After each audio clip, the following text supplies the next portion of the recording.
Olá, muito boa noite. Olá, será que vocês estão me ouvindo bem? Falem aqui comigo nos comentários, quero saber também quem tá por aí. Deixa eu ver quem tá chegando por aqui e já começar a preparar. Depois, quem puder, coloca aqui nos comentários que eu quero saber quem tá chegando por aí. Bom, já vou dando as boas-vindas. A Bruna tá por aqui, a Laura. Oi, meninas, boa noite. Ai, que ótimo, Ricardo, Pedro, que ótimo, Elô. Oi, gente, nossa, quanto aluna, Elisa, boa noite, muito boa noite a todos, a Águida também, que bom estar aqui com vocês ao vivo hoje, depois ou no meio, né, desse turbilhão da primeira fase. Que alegria, deixa eu ver, Ávila, Lara também, o Marcos, Matheus. Ai, que máximo, que bom estar aqui com vocês, conversando um pouco hoje. Eu sei que hoje é um dia que vocês ainda estavam interpondo recursos e que tem professores, fazendo lives, né, de primeira fase, etcétera. Oi, André, boa noite. Mas eu achei que era importante a gente falar, já começar a falar sobre a nossa prova de segunda fase, porque, como vocês sabem muito bem, são poucos os dias que nos separam da prova discursiva de inglês do CACD 2023. Então, eu estou ciente de que muitos de vocês ainda estão aí envolvidos com a interposição de recurso, interpretação de itens de primeira fase, mas eu achei que quanto antes eu fizesse a minha fala, mas eu ajudaria principalmente quem está aí na expectativa da convocação para a prova de segunda fase desse ano. Então, a nossa live de hoje, o nosso encontro de hoje, vai ser justamente sobre a prova de segunda fase, que eu imagino muitos de vocês estão na expectativa de enfrentar agora no dia 17 de setembro. E o tema da live de hoje Rayan, você pode projetar para mim, por favor? O tema da live de hoje é justamente estratégias de prova e de estudos para a prova discursiva de língua inglesa do CACD 2023, né? Nessa live de hoje, eu quero enfatizar a importância de, nessas próximas 2 semanas, né? A gente não tem nem 3 semanas de estudos, de vocês pensarem de uma forma muito estratégica sobre a prova que vocês vão fazer aí no fim de semana do dia 17 e sobre os estudos até vocês chegarem lá. Então, meu foco aqui vai ser todo estratégico, né? Que tipo de recursos e que tipo de eh, pensamento, de estratégias mesmo, né? Vocês podem mobilizar para ter um bom desempenho, um desempenho competitivo nessa prova de segunda fase.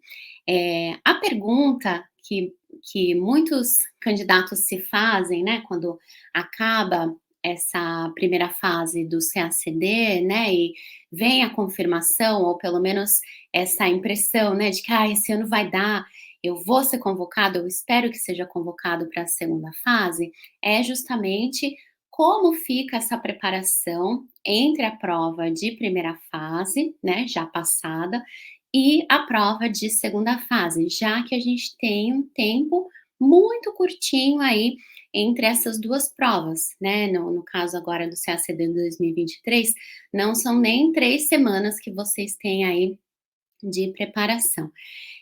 Quem é meu aluno sabe muito bem que a resposta para essa pergunta é não dá para se preparar em 3 semanas de estudos, né?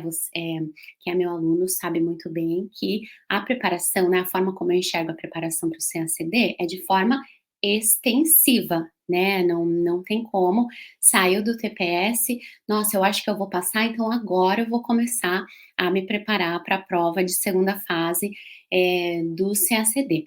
A preparação é extensiva porque a nossa prova de inglês do CACD, às vezes, eu acho que o candidato às vezes perde um pouco isso de vista, porque é uma prova que está dentro de um concurso público, né? É uma prova de inglês, mas está dentro de um concurso público. Nossa prova de inglês do CACD não é uma prova de conteúdo, né. É diferente, por exemplo, de uma prova a prova de história do Brasil, por exemplo, né. A prova de história do Brasil é uma prova de conteúdo, né, então, você assiste a uma aula, por exemplo, assiste a uma aula com o seu professor, sua professora de história do Brasil, o tema da aula é configuração territorial da América Portuguesa no período colonial, né, o professor vai explanar sobre o tema, ou então você vai ler um texto sobre o tema, etc. Como é a questão que cai na prova? Discorra sobre a configuração territorial da América Portuguesa no período colonial, séculos 16 a 18, né. Acho que foi uma pergunta até do ano passado ou do ano retrasado. Isso é uma prova de conteúdo, né, aquilo que o professor fala na aula, é o que você vai escrever na sua prova, ou aquilo que você leu no texto, é aquilo que você vai escrever na sua prova. É, a prova de inglês, mesmo do CACD, mesmo sendo uma prova de concurso público, não é uma prova de conteúdo, ela é uma prova de proficiência, né? Sim, a nossa prova é uma prova de proficiência linguística. Em que sentido? Na nossa prova, você precisa demonstrar que você tem competências e habilidades linguísticas, né? Então, não é, né? Imagina, na aula, sei lá, na aula 14 do Step by Step, é um pedaço da aula, eu apresento, é uma primeira apresentação sobre o Present Perfect. Present Perfect funciona assim, não funciona assado, é diferente do Past Simple assim. Vai cair uma questão? Explique o que é o Present Perfect? Não, né. Ah, na aula, sei lá, aula 12 do Step by Step, eu começo a falar sobre colocações adjetivas. Funciona assim, não funciona assado, cuidado com isso funciona daquele jeito. Vai cair uma questão? Explique o que são colocações adjetivas e dê 3 exemplos? Não. Então veja como não é uma prova de conteúdo, né. Então, eh o estudo para essas provas que não são de conteúdo, como é o nosso caso, uma prova de proficiência linguística, tem como objetivo desenvolver competências e habilidades, né? E desenvolver competências e habilidades é algo que leva tempo, né? Por isso que a preparação é extensiva, né? Por isso o step by step é intensivo, o advanced steps é extensivo, né? A preparação é extensiva. Desenvolver competências e habilidades leva muitas horas de estudos orientados, né? Sempre costumo mencionar os dados da Cambridge Assessment, né? Só para vocês terem uma ideia. Para uma pessoa que está estudando uma língua estrangeira, já tem nível B2 completo, né? Já é, digamos, fluente, nível alto intermediário completo. Para ela terminar o nível C2, isso leva cerca de 500 a 600 horas de estudo orientado. Então, veja como desenvolver competências e habilidades é algo que a gente faz de forma extensiva, né? Um, não é uma coisa que você resolve fazer depois da prova de primeira fase, né?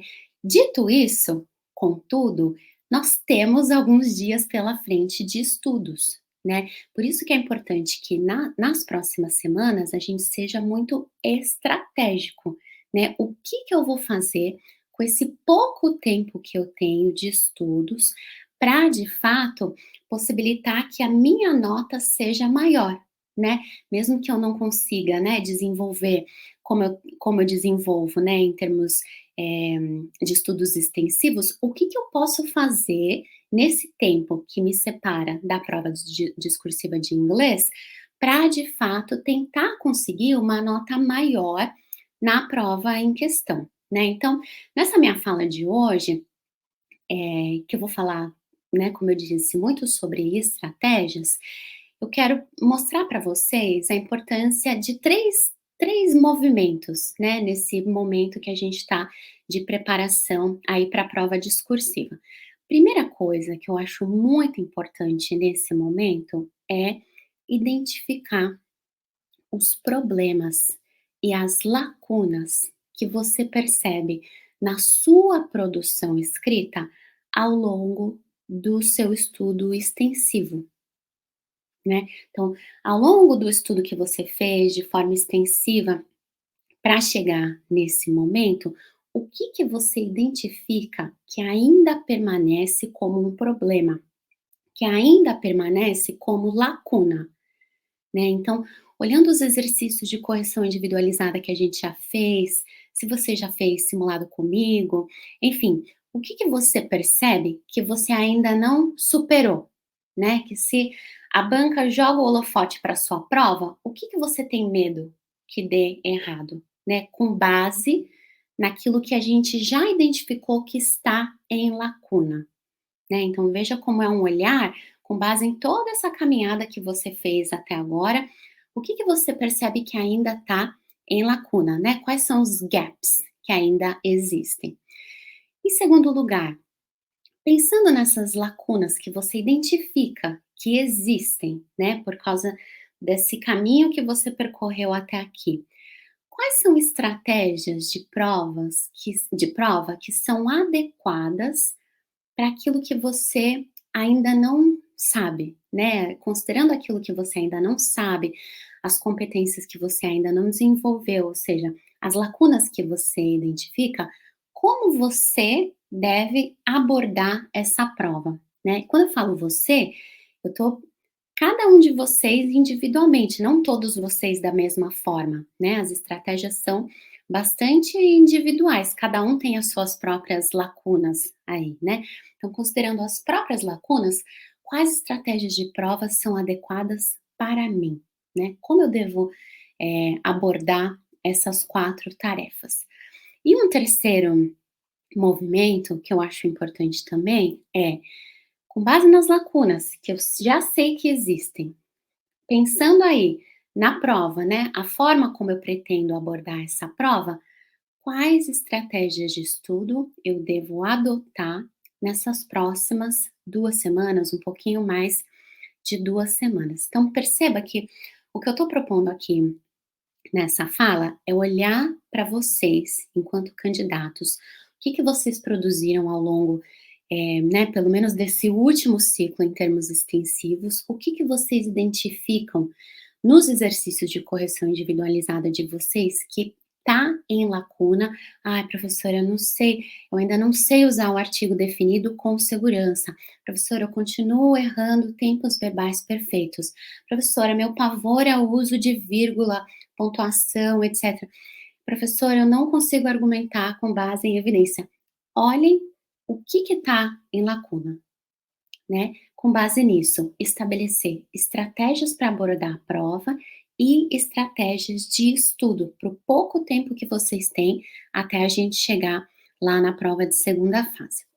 Então, na minha fala de hoje, eu vou pensar nesses 3 movimentos, né? Identificar lacunas, pensar estratégias de prova e definir estratégias de estudo, pensando nas 4 tarefas que compõem a nossa prova de segunda fase, tá? Então, vou falar primeiro da tradução, depois da versão, depois do resumo e, finalmente, sobre a redação. A parte da redação eu vou me deter um pouco mais, tá? Então, vou começar falando um pouquinho sobre a tradução.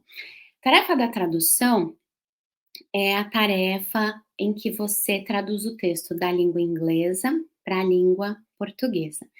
Eh, Normalmente, o candidato, quando vai para a segunda fase, o que ele está mais preocupado na tarefa da tradução é: "E se eu não entender alguma palavra do texto-fonte?", né. A maior preocupação, normalmente, do candidato é o vocabulário do texto-fonte, né. E a gente sabe muito bem que não é uma preocupação, infundada, né, porque o tipo de texto que normalmente é selecionado para essa tarefa não são textos simples, né, são textos realmente desafiadores. Já caiu mais de uma vez texto do George Orwell, já caiu Moby Dick, enfim, não preciso dizer mais nada depois do Moby Dick, né. Então, de fato, muitas vezes esses textos trazem palavras que podem ser desconhecidas, né, ou parecerem ser desconhecidas para vocês. O que eu quero, nesse primeiro momento, né, falando da tarefa da tradução, o que eu quero dizer para vocês é que isso não necessariamente é um problema, né, você bater o olho numa palavra e falar: "Meu Deus, essa palavra não está no meu banco de palavras", ou "Eu acho que eu nunca vi essa palavra antes", isso não necessariamente é um problema, por 3 motivos. Primeiro lugar, não traduzimos palavra, né, a gente traduz sentido. Essa é uma noção que a gente desenvolve, né, quem é meu aluno do Step by Step, a gente desenvolve isso desde a aula 1, né, que a gente faz. Começa os exercícios de tradução bem simples, né, ninguém traduz palavra, né, nem mesmo no CACD. A ideia não é traduzir palavras, é traduzir sentidos. Não pode ser que você não conheça aquela palavra especificamente, mas, se você entende o sentido da passagem, é possível traduzir aquela passagem, com certeza, né? E existem várias formas de você, várias estratégias, né, de tradução que você pode utilizar para contornar alguma questão que você tenha em termos de léxico, né? Então, não conhece aquela palavra exatamente, mas dá para adivinhar pelo contexto qual é o sentido aproximado? Não conhece aquela palavra exatamente, mas consegue traduzir por um hiperônimo? Não conhece aquela palavra exatamente, mas consegue fazer uma paráfrase? Enfim, são muitas estratégias de tradução, a gente trabalha com várias, né, ao longo dos cursos. Então, não trave se você encontra uma palavra desconhecida, né? Pense nos procedimentos de tradução, nas estratégias de tradução. Agora, um segundo motivo pelo qual você não conhecer as palavras do texto não precisa ser necessariamente um problema é que no CACD 2022 teve tradução errada com nota 5 de fidelidade, né? O quesito fidelidade ao texto-fonte vale 5 pontos no máximo, né? E na prova do ano passado, teve candidato que errou tradução, né? Lembrando aqui, né? Sempre dentro daquilo que a banca considera certo e errado, né? Não que eu acho que é certo ou errado. Teve candidato que errou na solução de tradução e que ainda assim tirou nota máxima de fidelidade. Eu vou dar, são 2 exemplos aqui. Primeiro exemplo, do texto do ano passado, né. The Spitting Sky, o texto-fonte dizia assim: "The spitting sky was dark outside, the room was dark, the rain now no longer bothered by the wind", e aí continuava o texto. Padrão de resposta da banca era: "Lá fora, o céu fugidio estava escuro, a sala estava escura e a chuva agora não mais perturbada pelo vento", né, bothered, perturbada. Como que um candidato que tirou nota máxima de fidelidade traduziu esse bothered, né? Dá uma olhada aqui comigo. O céu impermanente estava escuro lá fora, o quarto estava escuro e a chuva agora não era mais carregada pelo vento, né? A gente tem uma questão aqui de solução de tradução que não é a mais fiel, né? Pensando aí no que a banca entende como fidelidade, e ainda assim, essa pessoa tirou 5 de fidelidade, né. O que que eu quero dizer com isso? Traduzam errado? Não, quero dizer, não travem se tem alguma coisa que vocês desconhecem, isso não necessariamente é um problema, tá, se a gente for pensar em como o construto da prova foi operacionalizado no ano passado. Dou um outro exemplo. Texto-fonte dizia assim: Then Murr, noticing Clement also rising, smiled, his glinting teeth appearing as out of dark fur.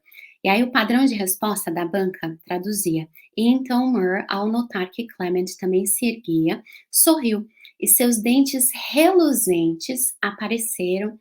Continuava o texto. Então, glinting, reluzentes. Como que um candidato que tirou nota 5 de fidelidade, nota máxima, traduziu esse trechinho com glinting, né? Ao notar Clement também se levantando, sorriu, os trêmulos dentes dele aparecendo, né? Temos uma questão aqui com essa solução de tradução que não foi penalizada a infidelidade, né? Então, às vezes o aluno me pergunta: "Ah, professora, se tem alguma palavra desconhecida, eu deixo em branco?" Não deixe nada em branco, traduza absolutamente tudo. Tente traduzir pelo contexto, enfim, utilizando estratégias variadas de tradução, mas não deixe nada em branco, porque isso nem não necessariamente vai ser um problema em termos de nota, como a gente pode ver nesses 2 exemplos que eu selecionei, de vários, tá. E um terceiro motivo pelo qual, você não necessariamente precisa ter tanto medo de vocabulário nessa tarefa da tradução, é que no CACD 2022, os erros de tradução não descontaram ponto de CGPL, né. Tarefa da tradução são 5 pontos de fidelidade, 10 pontos de correção gramatical e propriedade da linguagem. Antigamente, se você errasse, né, uma solução de tradução, você era penalizado em CGPL, né, correção gramatical e propriedade da linguagem. No ano passado, os erros de CGPL, nenhum dos erros de CGPL eram erros de tradução, né. Quem errou tradução não foi penalizado em CGPL, né. Então vejam como muitas vezes vocês se preocupam, né, excessivamente com alguma característica ali da tarefa, que de fato é preocupante, mas aquilo em termos de nota não representa, eh, né, motivo suficiente para você se preocupar com aquilo ou para adotar estratégias de estudo para tentar atacar aquilo, né. Então, o que eu queria mostrar aqui para vocês, né, no ano passado, não, eu terminei esse ano, eu fiz um corpus com as traduções do CACD 2022, né, eu coletei 112 provas, do CACD 2022, que essas provas foram as tarefas da tradução foram transformadas em um corpus multiversão, né, todas as traduções do mesmo texto. Nesse corpus, o que que eu identifiquei? 187 erros identificados pela banca, erros, inequívocos, né, era certeza que a banca tinha penalizado aquilo, porque às vezes a banca faz esses rabiscos no texto e não põe o X do lado, né, então, nesses casos eu não contei aqui. São 187 erros, devidamente, né, penalizados ali com o xizinho do lado pela banca, 187 erros de língua portuguesa. Não são erros de tradução, são erros de vírgula, são erros de acentuação, erro de crase, erro de colocação pronominal, erros de língua portuguesa, de gramática normativa da língua portuguesa, né. O que a gente não pode perder de vista em nenhum momento, enquanto estuda para a prova de inglês do CACD, é que a nossa prova de inglês do CACD é uma prova bilíngue, né. O texto que você produz na tarefa da tradução, na prova de inglês do CACD, é um texto em português, né. E esse texto vai ser corrigido de uma perspectiva prescritivista. Muito prescritivista, né.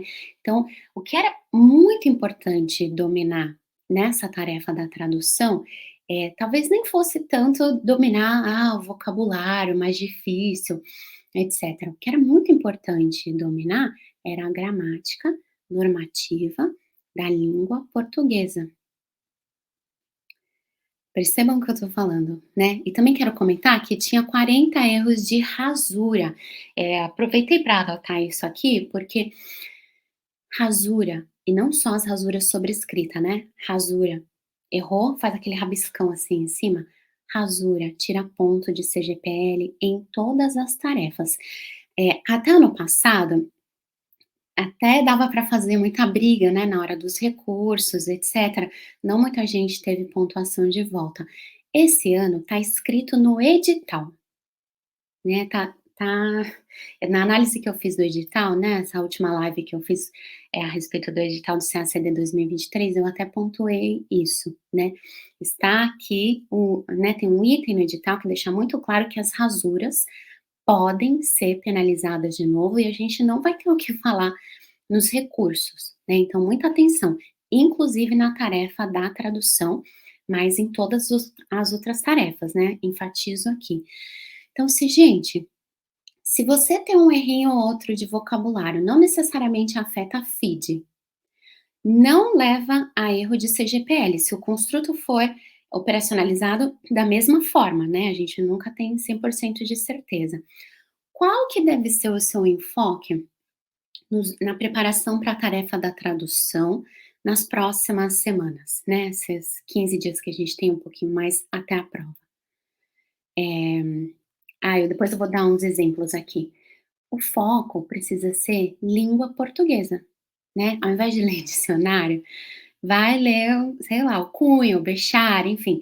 E eu imagino que vocês já estejam estudando, né, eu não sei como vocês fazem a preparação para a prova de segunda fase de português, mas talvez passe um pouco por isso, né, de gramática normativa.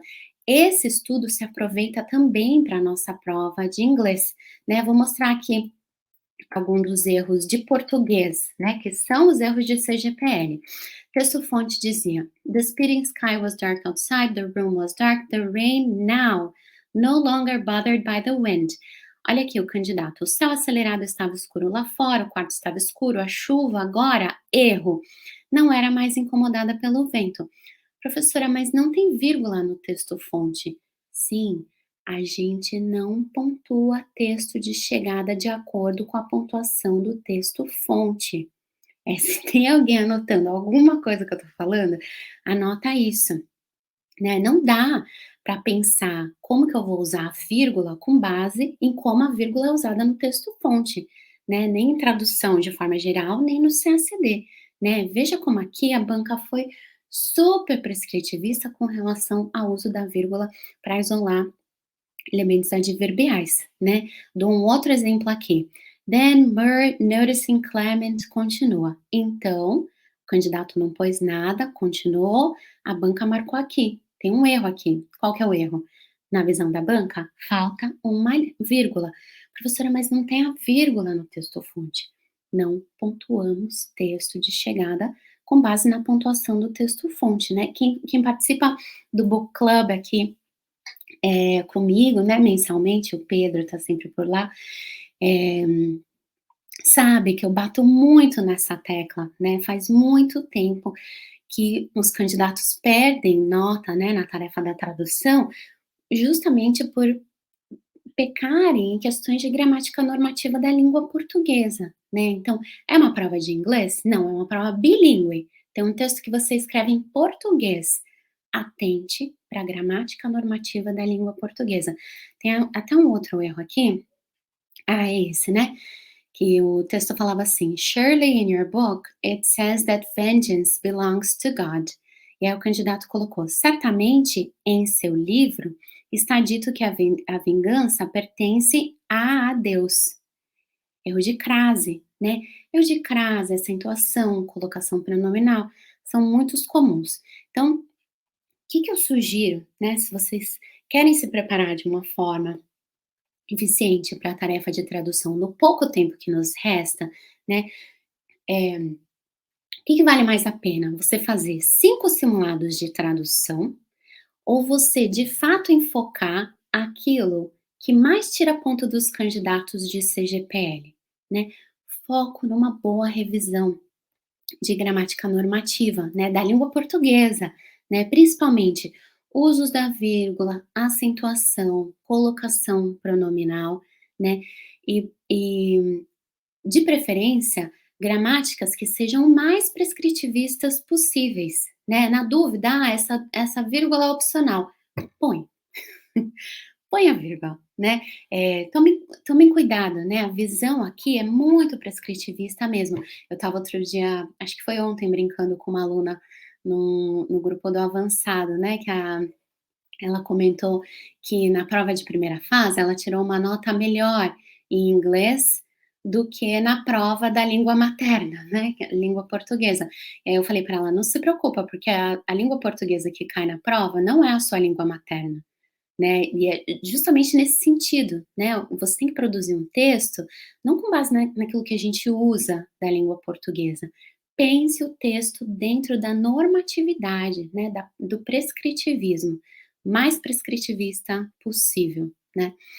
E Se essa então é uma estratégia de estudo adequada para preparação para tradução, o que que é uma estratégia de prova também muito adequada? Atenção a especial a erros por interferência do texto-fonte.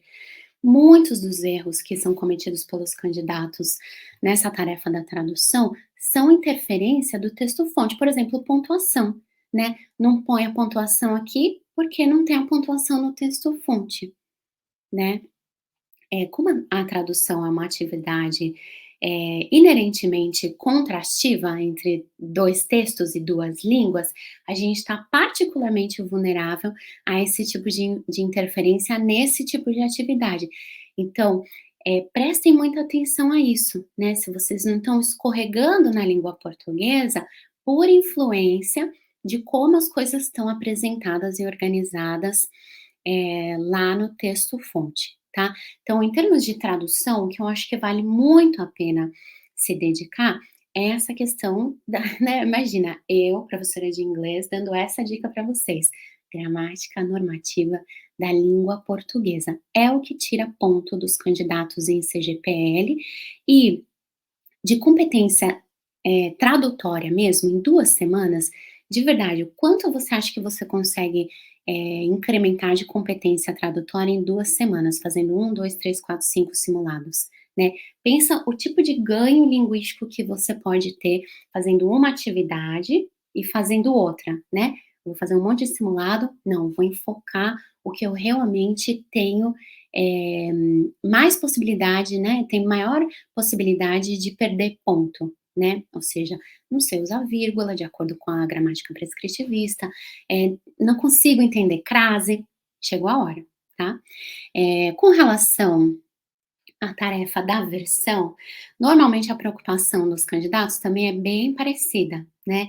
E se tiver uma palavra muito difícil, né, no texto em língua portuguesa, que eu não souber traduzir para a língua inglesa. De novo, não é uma preocupação infundada, né. No ano passado, eu acho que foi o ano passado, que era o texto que tinha sarará, eu acho que foi no ano passado, né. E, claro, isso coloca uma dificuldade, eu não tenho dúvida nenhuma. Será que essa é a maior dificuldade que vocês enfrentam nessa tarefa? Será que é isso que realmente deve povoar seus pensamentos enquanto você está ali com insônia, né, pensando na prova que está chegando? Será que é esse o seu maior problema, né? Quando a gente faz tradução, a gente está, né, eu coloquei aqui essa imagem do quebra-cabeça, porque de fato, traduzir é uma atividade extremamente complexa, traduzir para uma língua estrangeira é ainda muito mais complexo, né, e a gente está ali encaixando uma série de pecinhas ali no quebra-cabeça, e a gente tem que se preocupar simultaneamente com equivalências no nível das palavras, né, então, como é que eu vou traduzir, sarará? Né, como caiu no texto, eu acho que foi da língua foi ano passado ou no ano anterior. Para além disso, né, vocês também estão atentos às equivalências acima do nível das palavras, né, a gente não traduz palavrinha por palavrinha, a gente pensa, como que as palavras combinam, né, se você traduziu continente por continent, no continente, esse no, quem vai definir como que vai ser essa preposição é a palavra continent, é continent que manda nessa preposição, então é on the continent, né. Agora, se no continente no texto fala da África e você traduz como Africa, aí não pode ser on Africa, né, in Africa. Então veja como na versão a gente também está preocupada com as equivalências acima do nível das palavras. Na versão, a gente também está preocupado com equivalências textuais, né, no fim das contas, você está traduzindo texto por texto, né. Esse texto precisa ser fiel né, esse texto precisa ser fiel a esse texto, então precisa estar preocupado com questões, por exemplo, de coesão referencial, né, às vezes no texto fonte tem seu, né, em português, seu filho. E aí, assim, o cérebro desligado total traduz o seu por your, mas seu não necessariamente é your, né? Your, segunda pessoa. Seu pode ser his, pode ser her, pode ser their, né? Assim, prestar atenção em como aquele seu se conecta dentro do texto. Agora, a maior preocupação na tarefa da versão não é nenhuma dessas.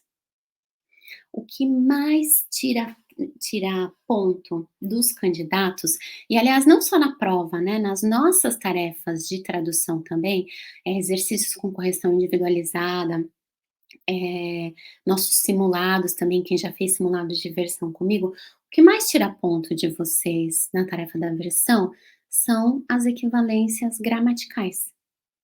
Né? Então, às vezes, o candidato fica extremamente preocupado com o vocabulário nessa tarefa, mas o que ele realmente perde ponto, o que realmente leva ele a perder muitos pontos é gramática, né? E aí a pessoa está fazendo vários simulados de versão e todos os simulados apontam aqui, o quê? Você precisa melhorar a competência gramatical. Né? Vale a pena fazer, né, sei lá, 5, 7, 10 simulados de versão, se todos estão apontando que o que é mais urgente para resolver é gramática, né, é morfologia, é sintaxe, etc. E isso eu digo, né, de novo, não só com base na observação do desempenho dos candidatos nas provas, mas nas tarefas também que a gente faz junto, né. Observem as tarefas que a gente já fez junto de versão, seja como exercício de correção individualizada, seja como simulado. O que que você mais erra? Né? Normalmente eu até coloco anotado, olha, note que você teve alguma dificuldade com equivalência gramatical, aí normalmente vem vários errinhos, né? Aí depois, equivalências acima do nível das palavras, algum errinho, equivalência no nível das palavras, eu coloco o número dos erros, né? O que que você mais erra? É gramática? Gente, não é fazer mais simulados que sana isso, né. Percebam como nas próximas semanas, muito cuidado, né, com essa pressão do mercado, né, se você não está simulando, você não está estudando para a segunda fase. Adianta simular para resolver esse tipo de problema? Se você já o simulado vai te mostrar o problema, mais uma vez, você já tem a lacuna, você já sabe, você já identificou. Se você, como grande parte dos candidatos, tem como principal dificuldade a equivalência gramatical, ataque gramática, né. Então, poxa, o que eu sempre erro nas minhas versões é artigo. Bora revisar os módulos sobre artigo, né, do avançado, módulo 1, módulo 2, módulo 3, né, 2 e 3 principalmente. É do step by step, a gente começa a falar de artigo lá na aula 1, né, mas a gente fala principalmente aula 10, aula 22, ataca isso, né. Se você atacar isso, você resolve problemas não só na versão inclusive, né, mas em todas as tarefas nas quais você escreve em inglês, né, e utiliza recursos gramaticais aí para construir sentidos. Então percebam, por que que eu falo, né, muito cuidado para na segunda fase não desperdiçar todo o seu tempo fazendo, simulado. Tem coisas que simulado não resolve, né. Isso aqui, por exemplo, simulado vai continuar te mostrando equivalência gramatical. Enquanto não atacar a gramática, né, e não sistematizar, eu preciso de uma vez por todas entender essa questão das vírgulas em inglês. Vou sistematizar, né, quem é aluno do avançado, módulo 10, que é aluno do STEP, aula 37, uma boa sistematizada, revisa todas as tarefas, vê o que está errando, né? O que na sua hipótese, quando você escreve, você acha que funciona assim, mas na verdade não funciona assim, né? Não é um simulado a mais que vai resolver esse problema. O Pedro colocou aqui, Sarará foi 2021. É verdade, agora você falando, realmente confirmou. Eh, Agora, então sobre a tarefa da versão, o que que eu acho mais urgente, né, pensando no que realmente os candidatos perdem ponto nessa tarefa. Com base nas lacunas identificadas nos exercícios com correção individualizada, faça uma boa revisão de morfossintaxe. Então, com base naquilo que você percebe tanto nos nossos exercícios, de correção de versão mesmo, quanto, exercícios, enfim, de composition, de resumo, exercícios em geral. O que que você percebe que está em lacuna de, gramática, de morfossintaxe, né? Ah, para mim são, sei lá, pronomes relativos, são, enfim, percebe o que que está em lacuna e vai se dedicar para sanar a lacuna, né? Mind the gap, né? Olha para essa lacuna e fala: "Hoje eu vou cuidar de você", né? É assim que a gente para de ter problemas de equivalências gramaticais na versão e outros erros de gramática, né, de correção gramatical, que é o nome do critério, né, nas outras tarefas, tarefa do resumo, tarefa da composition. Olha para as lacunas que você já sabe que você já tem, né, não fica tentando levantar, eh por meio de novos exercícios, exatamente aquilo que você já sabe que você já tem de problema, né. E em termos de prova, atenção, muita atenção a erros de interferência da língua portuguesa, né. Muitas vezes vocês sabem a regra, como que usa o artigo, como que usa a vírgula, mas porque, né, tem um artigo ali, definido no texto em português, né, atenção baixíssima, vai lá na prova e escreve o artigo definido na língua inglesa. Ah, mas era um substantivo uncountable, então não vai artigo, né. Percebam inclusive Percebam que eu estou falando para vocês pegarem as tarefas anteriores e fazerem uma boa varredura, né. Nessa ação de olhar as tarefas anteriores e fazer essa varredura, se questionem também quantos dos erros que vocês já cometeram foram por interferência do português, né. "Ah, eu achei que era essa preposição. Ah, eu achei que era about", porque em português a gente fala sobre, né, então aqui eu errei por causa do português. "Ah, eu usei vírgula aqui, porque em português é assim que a gente faz. Ah, mas em inglês é um comma splice, né. Fazer um simulado a mais não vai ajudar você a eliminar esses erros, né. Às vezes os candidatos entram em contato nessa época do ano: "Ah, professora, porque eu quero aparar umas arestas", ou eu quero o que vai aparar a aresta é você olhar, né, o que você já sabe que você tem de lacuna e você ir lá e cuidar muito bem daquela lacuna, né. Eu tenho isso em deficiência, eu quero resolver isso, né. Volta lá no tópico gramatical em questão, faz um bom estudo. Se permanecer em dúvida, falem comigo, né, por favor. Aproveitem esse período para tirar dúvidas, né. E quando eu falo, faça uma boa revisão de morfossintaxe, não é para revisar, né, o conteúdo dos cursos inteiro, só aquilo que você percebe que ainda não está resolvido para você, tá. Eh, então isso com relação à tarefa da versão. Com relação ao resumo, né. Resumo é uma tarefa, eu costumo brincar que é uma tarefa ingrata, né, porque é uma tarefa que vale bem pouquinho ali no esquema da distribuição das notas da prova, de segunda fase, né, vale só 15 pontos, e é uma prova que é muito time consuming, né, leva muito tempo, proporcionalmente a quanto tempo você leva para executar normalmente, né, aquilo que os candidatos me contam. Então, por que que leva muito tempo?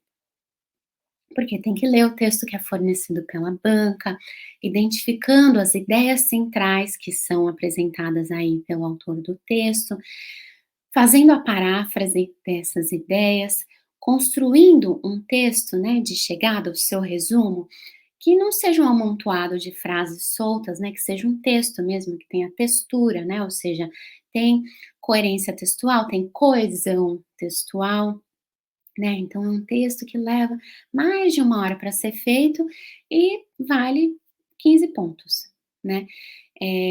O que eu queria refletir com vocês é como que isso pode ser melhorado, né, pensando aí na economia do tempo e pensando também na economia dos erros, né, nessa tarefa. Então trouxe aqui alguns dados para gente comentar, para a gente observar e para a gente comentar. Então aqui, CACD 2022, se vocês olharem lá quando foi publicado o resultado, foram publicadas 270 notas de segunda fase, né. Digo 270 notas, não são 270 provas, porque às vezes algumas notas são publicadas em duplicidade, porque, enfim, é um candidato negro que também tem a nota publicada na Ampla, né, então estou falando em termos de quantas notas foram publicadas aqui no CACD 2022, prova de segunda fase de língua, inglesa. 270 notas de segunda fase. Quantas dessas notas foram notas máximas de capacidade de síntese e concisão, né? Só lembrando, tarefa do resumo vale 15 pontos, 5 dos 15 são capacidade de síntese e concisão, os outros 10 são correção gramatical e propriedade da linguagem. Quantas notas dessas 270 foram nota 5, nota máxima, né? Não sei se alguém já teve a curiosidade de olhar. 21 notas, né? Tiraram nota máxima, nota 5. Ai, professora, eu acho que para ter a nota máxima, tem que escrever as 50 linhas, né, então eu acho que se eu não escrever as 50 linhas, eu nunca vou conseguir a nota máxima, né, essa é uma coisa pensamento muito constante que eu ouço de alunos, né. Então eu tento escrever até as 50 linhas, para conseguir fazer caber mais ideias, e aí não vai ter como o examinador me penalizar no quesito capacidade de síntese e concisão, porque eu coloquei todas as ideias possíveis. Cuidado, né. O nome do critério não é você consegue escrever 50 linhas, né, e nem é você consegue, sei lá, colocar todas as ideias dentro de 50 linhas. O nome do critério é capacidade de síntese, concisão, né. Então escrever 50 linhas não é uma necessidade para tirar 5 pontos, né. Vejam aqui as notas dessas 21 pessoas que tiraram 5 pontos de capacidade de síntese e concisão. Aqui vocês conseguem enxergar, né. Teve gente que escreveu 50 linhas? Teve. Teve gente que escreveu 40, 47, 41, 37, 30, 46, 38, 50, 43, nã-nã-nã-nã. A maioria não escreveu 50 linhas, né, ó, tem um que escreveu 50 aqui, um 50 aqui, 50, outros 50 aqui, né. Então, as pessoas que geraram 5 de capacidade de síntese e concisão escreveram entre 30 e 50 linhas. Ah, professora, então você está dizendo que o mínimo é 30? Não, eu não estou dizendo isso. O que eu estou dizendo é, não é preciso escrever todas as 50 linhas para ter uma boa nota de capacidade de síntese e concisão. É preciso ter uma boa capacidade de síntese e concisão, né? Ou seja, conseguir resumir bem as ideias principais do texto, parafraseando essas ideias, enfim, aquilo que é de fato avaliado nesse quesito, né. E por que que eu estou enfatizando isso? Porque às vezes eu acho que vocês perdem muito tempo produzindo um texto muito longo, que vale 15 pontos, né. Né, a diferença entre você produzir um texto de 30, 35 linhas e um texto de 50 é enorme, né. E outra preocupação que eu tenho nesse sentido é aqui, ó, quem são candidatos com mais erros no ano passado, né. Aqui eu tô trabalhando com dados, né, antes que tenha alguma dúvida ou algum comentário. Estou trabalhando com dados divulgados no Diário Oficial da União, tá. Candidatos com mais erros no CACD 2022, no resumo, né, erros de CGPL. Então, eu vi um candidato que teve 15 erros. Foi a maior quantidade de erros no resumo no ano passado. Teve 15 erros. Como que foi o desempenho, né, dessa pessoa? Essa pessoa escreveu 45 linhas e tirou 3,5 de capacidade de síntese e concisão. Então, veja, escreveu bastantão, também errou bastante, né. E apesar de escrever bastantão, nem tirou uma nota tão boa de capacidade de síntese e concisão, né. Segunda nota mais baixa foram 13 erros, e escreveu todas as 50 linhas, tirou 3,45 de capacidade de síntese e concisão. Então, o que que eu quero, né, enfatizar para vocês mostrando esses números, né? Primeiro, você não precisa escrever todas as 50 linhas. Às vezes eu corrijo alguns exercícios de resumo que o candidato, né, meu aluno, não só escreve todas as 50 linhas, mas faz aquela letrinha bem apertadinha para caber o máximo de palavras e de informações possíveis, né? Pensa, quanto tempo você leva para produzir isso? Porque tempo é uma moeda escassa na segunda fase, né? Segundo lugar, quem é você em termos de preparação de inglês, né? A cada palavra que você escreve é uma chance de um erro, né? Você quer se arriscar tanto, né? Escrever todas as 50 linhas e se arriscar a cometer mais erros, né? Então, o que que eu quero, né, enfatizar com isso? Se você é um candidato que ainda não se sente tão seguro com a língua inglesa, né, e tem medo de quanto mais você escrever, mais risco você corre de cometer erros, não existe nada forçando você a escrever 50 linhas. O seu texto pode ser muito conciso com 30 linhas, como a gente viu aí, né? Não estou dizendo que 30 linhas é o mínimo, 30 linhas é o ideal, estou falando que ninguém precisa escrever 50, né? Não é obrigatório, não é assim que se chega à nota máxima de capacidade de síntese e concisão. E, de novo, se você não está seguro com relação ao seu inglês, uma boa estratégia de prova é tentar não escrever todas as 50 linhas, né? Cada palavrinha a mais, uma chance de um erro de ortografia, um erro de correção gramatical, um erro de propriedade da linguagem, né? Então, pensem de forma estratégica essa tarefa, né? Perdão, e a prova também. Vale pouca nota, leva muito tempo para executar. E cada palavrinha a mais, a chance de um erro a mais. Então, o que eu quero enfatizar para vocês no resumo é foco na concisão, né?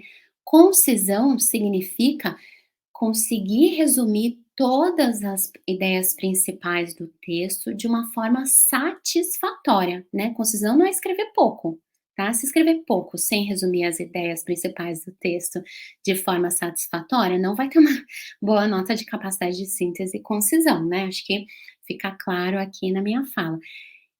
Se esforcem para produzir textos concisos, né, ou seja, bem condensados, né, as ideias principais do texto bem condensadas, sem você precisar se estender muito. Isso vai te economizar tempo, isso vai te economizar, possivelmente, erros, né. Então você fica com mais tempo para outras tarefas e você não corre tanto o risco de cometer erros que seriam desnecessários se você parasse de escrever umas 5 linhas antes, né. Muito cuidado com isso. Então, se, eh, se é importante focar, né, a concisão para que você consiga esses benefícios nessa tarefa, uma estratégia de prova que eu acho muito importante é essa, né, pensar que o tamanho da sua letra e o número de linhas que você escreve são estratégias de prova. Seja sábio.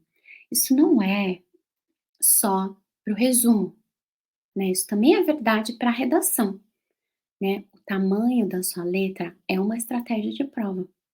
A quantidade de linhas que você resolve escrever na redação também é uma estratégia de prova. Eu já vi candidato aprovado, devidamente empossado, falando: "Eu aumentei o número da minha letra, porque eu percebi quanto maior a letra, menos erros eu cometia". E gente, a nossa composition é corrigida por número de linhas, não por número de palavras, né. E eu digo assim: "Ah, então a professora falou para fazer letrão". Gente, muito cuidado com o que vocês entendem do que eu estou falando, né. Falando principalmente para quem faz aquelas letricas, né. Além da letrinha fazer você escrever muito mais, né, tem gente que escreve, sei lá, 16 palavras por linha. Muitas vezes a letra muito pequenininha torna algumas palavras ilegíveis, né, e aí vai falar: "Poxa professora, mas eu escrevi do jeito certo". Sim, mas não se lê, não se vê, né, então muito cuidado com isso. Tamanho da letra, tamanho de texto é estratégia de prova.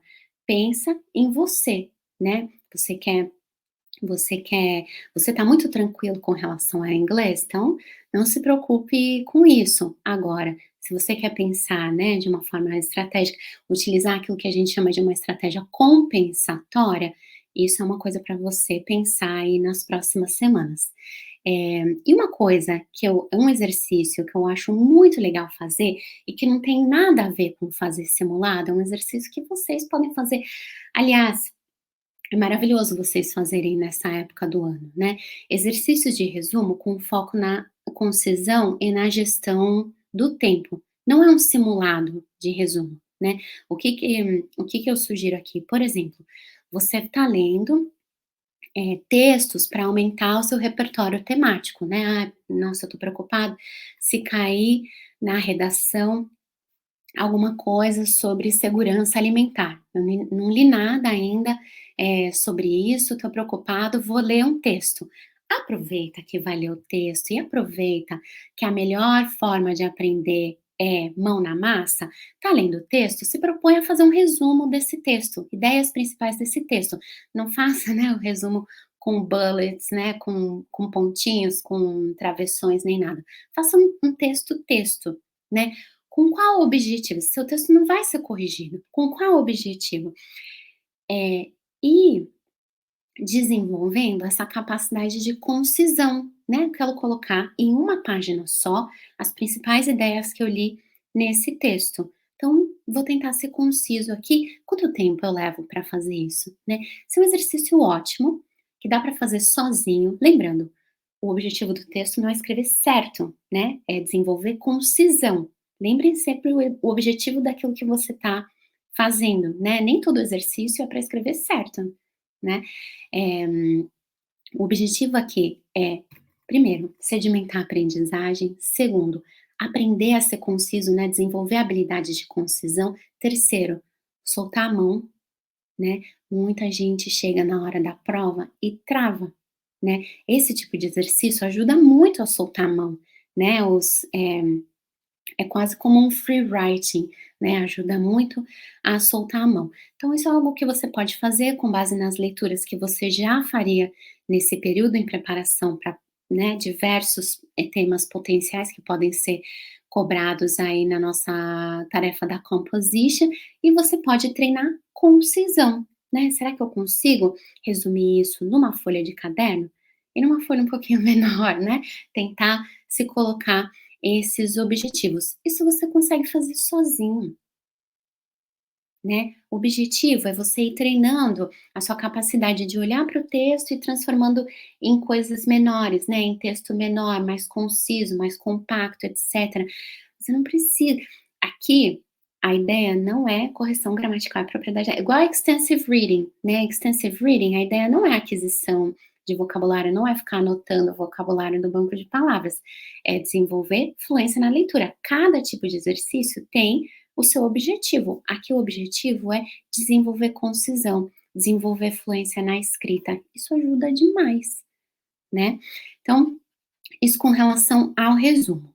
Estava ansiosa para chegar na redação, que obviamente é a tarefa mais importante da nossa prova de segunda fase. A redação é uma tarefa que me preocupa particularmente esse ano, porque eu vi muitos comentários, né, nos nossos grupos, etc., sobre como as notas da redação esse ano provavelmente vão ser mais altas, né, porque mudou a penalização, né, a penalização por erro de correção gramatical e propriedade da linguagem era 0,67 ano passado, e agora a penalização é 0,5. Logo, conclui-se que as notas serão mais altas. Espera aí, né? Para a gente chegar a uma conclusão como essa, a gente tem que levar em conta uma série de variáveis, né? A nota de CGPL não é a única variável, o valor do desconto de CGPL não é a única variável aqui em questão, né? E uma variável que me preocupa muito, muito, muito na tarefa da redação esse ano, eu espero que a minha preocupação seja infundada, mas eu compartilho com vocês para vocês ficarem muito atentos a isso, É a nota de capacidade de análise e reflexão, né, que é a nota 1C, né, a redação vale 50 pontos, 25 pontos de organização do texto e desenvolvimento do tema, 25 pontos de correção gramatical e propriedade da linguagem. De organização do texto e desenvolvimento do tema, esses 25 pontos são divididos em nota A, B e C, né? A nota C é capacidade de análise e reflexão, vale 5 pontinhos, né? Só que essa nota C, 1C, ela tem um impacto direto na nota de CGPL, né? Então, se você tira a nota 5, sua nota de CGPL continua a mesma. Mas se você tira, nota 4,5, nota 4, nota 3,5, etc., a nota de CGPL vai diminuindo numa razão, né, que vocês podem ver lá no edital, que eu não vou conseguir explicar, agora, nem trouxe a razão aqui para mostrar para vocês. Qual que é a minha preocupação com essa nota 1C? No ano passado, foi a primeira vez, né, que essa nota 1C teve um impacto na nota de CGPL, né, de correção gramatical e propriedade da linguagem. Ano passado foi a prova de 2022, né? E eu acho que essa nota, eu já vou demonstrar por que que eu acho, essa nota foi dada com muito cuidado pelo examinador, né? Eu tenho a impressão de que o examinador, conscientemente ou inconscientemente, não pegou pesado nessa nota, né? E eu mostro para vocês por quê. Eh, Na prova de 2022, capacidade de análise e reflexão, essa nota é um C, de 270 notas, né, de segunda fase, publicadas ali no Diário Oficial da União, 242 notas eram notas de 4 a 5, né, sendo que vale no máximo 5. Então eram notas 4, 4,5 e 5, né. 242 notas tiveram aí entre 4 e 5. A gente não teve nota 0, não teve nota 1, né. Então, o que que a gente todo mundo que tirou menos que 4 e 5 foram 28 notas, né. O que que eu quero salientar com isso? Essa nota de capacidade de análise e reflexão ano passado, ela não variou da mesma forma que todas as outras notas dentro da composition. Não variou igual a nota 1A, não variou igual a nota 1B, não variou igual a nota de CGPL, né. Se essa nota não variou igual a todas as outras notas, a gente tem um problema, né, a gente chama na área de avaliação de língua, um problema de consistência interna nesse item, né. Ele não variou igual aos outros, ou seja, ele não mensurou com estabilidade, né. Alguma coisa aconteceu aí que não variou. É a mesma coisa, vamos supor, você tem uma balança em casa, é um instrumento de mensurar, igual uma prova, né. Você tem uma balança em casa, todo mundo que vai na sua casa pesa entre 70 e 75, desde criança até, enfim, todo mundo que vai na sua casa e sobe na balança pesa a mesma coisa. Não tem alguma coisa errada com esse instrumento de mensurar? Esse item não variou igual aos outros, né. Como que eu sei isso? Eu fiz um estudo, de fidedignidade sobre as notas da CACD 2022 e 2021 e deu, o coeficiente chama alfa de Cronbach e deu abaixo de 0,7, ou seja, tem um problema de consistência aí. Qual é meu medo? Meu medo é que esse ano essa nota varia igual todos os outros itens, né, ou seja, que a gente tenha mais notas mais baixas aqui, né, então mais gente recebendo 3,5, mais gente recebendo 3, 2,5, enfim, até 0, né, que não aconteceu no ano passado. Eh, e mais um motivo pelo qual eu fico com suspeita, assim, com receio desse item, que na prova de português aconteceu a mesma coisa, né, eu fiz o mesmo estudo para a prova de português, porque é uma prova que está junto, né, na segunda fase, para a tarefa da redação, que se não me engano vale 20 no total esse quesito, né, um C, e também estava lá, o Chromebook menos de 0,7. Então, assim, a minha maior preocupação aqui tá todo mundo contando com uma nota mais alta na composition e esse quesito variar. Então é particularmente importante esse ano vocês terem muita atenção com tudo que está relacionado à capacidade de análise e reflexão, né? Muita, muita, muita atenção. Eu espero do fundo do meu coração que isso aqui seja uma preocupação em vão, mas se não for, estejamos preparados, né? É, o João colocou: "O examinador não explorou bem esse critério e pode fazer isso em 2023". Exato, João. E eu digo mais, eu acho que o examinador ficou com medo desse critério por causa do que aconteceu em 2021, né, eu não sei se todos se lembram, mas em 2021 a gente teve uma situação que muitos candidatos foram eliminados do certame, porque não conseguiram a nota mínima de inglês, né. Então assim, vocês entendem a minha preocupação, né, então, o que que eu quero chamar a atenção de vocês para essa prova, assim, aquele cuidado master especial. Problemas comuns que podem afetar essa prova de capacidade, essa nota, né, de capacidade de análise e reflexão.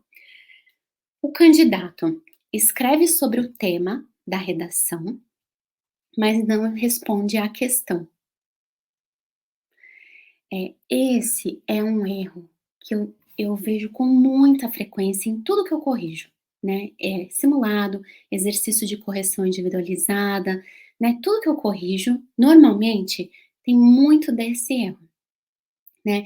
Então o candidato bate o olho na questão, né, da composition e ele enfoca o tema. Ele não enfoca a responder a questão, né. Eu vou dar um exemplo muito específico. Quem foi meu aluno ou quem está sendo meu aluno nessa última turma de simulados de composition, né, que não é uma turma intensiva, foi a última turma que eu fiz, a gente o último simulado, né, que a gente corrigiu, foi um simulado que eu fiz, né, eu peguei um texto que era um discurso do Lula, bastante recente, sobre essa questão do summit, né, que vai acontecer em Belém, e aí eu coloquei uma questão assim: "In light of the quote above, discuss the potential and the challenges of regional cooperation on the preservation of the Amazon cross-border ecosystem". Como que eu acho que funciona o cérebro, né, em geral, do aluno, do candidato. "Ah, é a Amazônia. É para escrever sobre a Amazônia. Ah, que bom, porque eu fiz a aula com o professor X, sei lá, de geografia, ou o professor Y de PI, ou, ah, não, eu li aquele livro maravilhoso de Amazônia e tal". Gente, a redação não é sobre a Amazônia. A Amazônia pode ser o tema, geralzão. Né, tipo assim, a composition é sobre o quê? Sobre a Amazônia. Tá, mas qual é a pergunta que o seu texto precisa responder para que você de fato mostre a sua capacidade de análise e de reflexão? A pergunta é: quais são os potenciais da cooperação regional para a preservação do ecossistema amazônico e quais são os desafios? Percebam como às vezes vocês param no tema, né, e assim, eu não falo isso de uma forma a julgar, mas é que eu acho que o cérebro começa, né, a puxar o que que eu sei, o que que eu sei, o que que eu sei, e para de prestar atenção no que de fato está sendo perguntado. Então eu li compositions maravilhosas aqui dessa turma de simulação, as pessoas sabiam muito de Amazônia, sabiam de, né, enfim, ecossistema, o que, né, enfim, povos indígenas, etc., mas não respondia a questão, né? A questão é potenciais desafios da cooperação regional para preservar esse ecossistema, né? Vocês entendem? Eu trouxe isso só como exemplo para vocês verem como é diferente atacar o tema e responder uma questão, né. Então muito cuidado aqui para não perderem pontos, tô pensando principalmente nesse critério, né, no 1C, mas também no 1A, no 1B, relacionado a isso, né. Cuidado para não parar no tema, né? Leiam a questão, por isso que eu coloquei aqui, né? Leia o comando da questão ativamente, sublinha, circula a palavra-chave que tem ali na questão, né? O que que eu circularia aqui? Potential, challenge, regional cooperation, né, para falar sobre cooperação regional, não sobre a a Amazônia, enfim, né. Cuidado, às vezes vocês sabem muito sobre o tema, mas não percebem que a questão circunscreve o tema de uma forma absurda, e isso é a nossa composition, né. Então muita atenção nesse sentido. Leiam o comando da questão de forma ativa, circula, rabisca, foco no comando, não se deixem perder ali no tema, tá.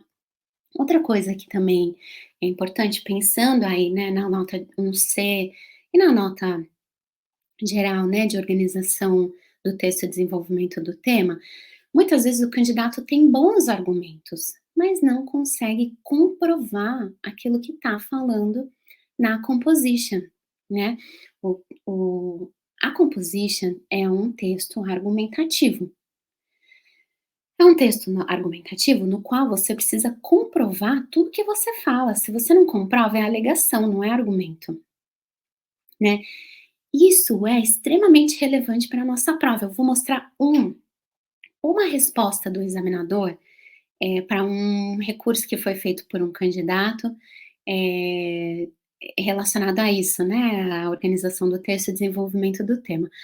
O examinador indeferiu, né, o pedido desse candidato e escreveu assim: indeferido. A argumentação carece de originalidade e o uso de exemplos não é muito eficiente. Se tem uma coisa que vocês precisam fazer nesse texto argumentativo é comprovar tudo aquilo que vocês argumentam, né.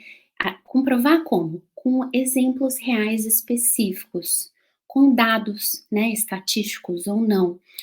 Nome da iniciativa X, nome do tratado Y, nome do país que aconteceu não sei o quê, né, isso acontece em X% da população. Dados específicos tornam o seu texto muito mais persuasivo. O objetivo desse texto é persuadir, né, você tem que comprovar uma tese, você tem que persuadir o leitor que a sua tese está certa. Sem exemplo, sem evidência, né, então muito cuidado com isso, atenção para isso, pensando também na questão, eh, no quesito 1C, né. Então o que eu sugiro, né, olha, veja como nada nada do que eu falei até agora são coisas que você resolvem com simulados novos, né. Percebam as coisas que eu estou falando aqui. Uma coisa que é muito importante fazer, quando vocês estiverem planejando, texto, é planejar o texto de baixo para cima, né. Normalmente o que o candidato quer fazer, ele quer pensar a tese, e aí montar o texto, né, tipo: "Ah, entendi a pergunta, então eu vou argumentar isso, isso e isso. Tá, antes de decidir que essa é a sua tese, você tem evidências concretas para comprovar tudo que você quer argumentar? Ah, não, isso aqui eu não sei comprovar, né? Pode ser uma ótima ideia, um ótimo argumento, originalíssimo. Se você não consegue comprovar, né, não consegue lembrar um exemplo específico, aconteceu no país tal, ou não consegue se lembrar um dado estatístico relevante, não consegue, descarta aquele argumento e põe outro. Muda a sua tese, né, assim, é nesse sentido que eu estou dizendo. A tese você define com base naquilo que você realmente consegue defender com base em evidências concretas. É isso que eu quero dizer com planejar de baixo para cima. Planeja com base na evidência, né. Tem evidência disso? Esse argumento fica. Não tem evidência disso? Esse argumento vai embora. Vou pensar em outro, né. E monta a sua tese com base no que ficou, né, da argumentação que você de fato consegue defender. Isso é uma forma de você evitar montar um texto todo abstrato, todo teórico, né, que pode ser muito legal talvez em outras provas, não conheço as outras provas, né, mas talvez seja bom para PI, né, um texto todo conceitual, não funciona na nossa redação. Nossa redação é um texto no gênero argumentative essay, né? Tem que argumentar e comprovar com evidência concreta, tá? Eh, Outra coisa também que acontece muito é o candidato querer impressionar o examinador, e aí nessa tentativa, né, usa várias expressões diferentes que viu na The Economist, viu não sei onde. Ah, então em vez de usar show, eu vou usar showcase.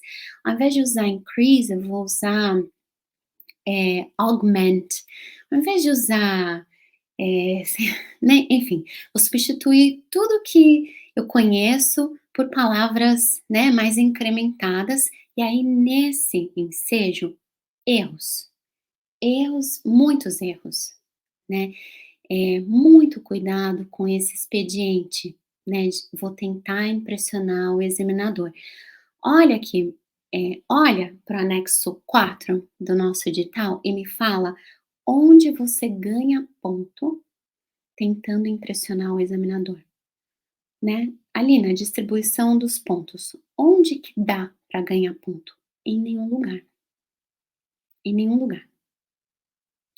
Né, o critério correção gramatical e propriedade da linguagem, você não ganha ponto, você só perde ponto, né. A nossa prova é uma prova de natureza punitiva, ela não é uma prova de natureza premial. Você usa uma palavra bonita, você ganha alguma coisa, né. Muita atenção à matemática por trás da prova, né, como que você está sendo mensurado, né, é uma prova de natureza punitiva. Portanto, né, vejam aqui, né, quesitos CGPL, penalização por erro, 0,5, você vai ser penalizado, é uma prova punitiva. Se não tem como você ganhar nada em CGPL, né, você começa com 25 pontos nas suas mãos, e eles vão escorrendo meio ponto a meio ponto, né, cada vez que a banca encontra um erro no seu texto. Se você não tem nada para ganhar impressionando a banca, não tente impressionar a banca, né. Seu objetivo em CGPL é evitar ser punido, né, é escapar dessa máquina de punição, né, que é a nossa prova, o construto da nossa prova, o examinador, né. Pensa, você quer esconder tudo aquilo que você não sabe, né. Pensa que o examinador vai lançar um holofote em cima de você, você não quer ser punido, você vai esconder tudo o que você não tem certeza se você sabe, você não está tentando impressionar ninguém, você tá tentando só fazer dentro da norma, né, idiomático, norma padrão, né. Então, aqui, o seu objetivo em termos de prova é evitar a punição. Usa uma linguagem que você conhece bem. Use estratégias compensatórias. Não sabe se é aquela preposição correta, e agora, né? Vou usar, sei lá, vou usar, como que era mesmo? Agree on, agree about, agree over. Esqueci qual que é a preposição com agree. Não usa agree, usa alguma outra coisa que você conhece bem, né? E aí agora, eu não lembro se eu posso falar boost prices. Não usa boost, usa uma palavra que tem collocational range maior. Para que você vai usar boost se você pode usar o increase? Né? Ai, professora, mas increase não é muito simples? Não existe simples, né? Increase é uma palavra de altíssima frequência porque ela tem colocação com quase tudo, né? Se você está tentando não ser punido, seja estratégico, né? Não utilize coisas que você não sabe se dá certo. Não tem onde ganhar ponto aqui.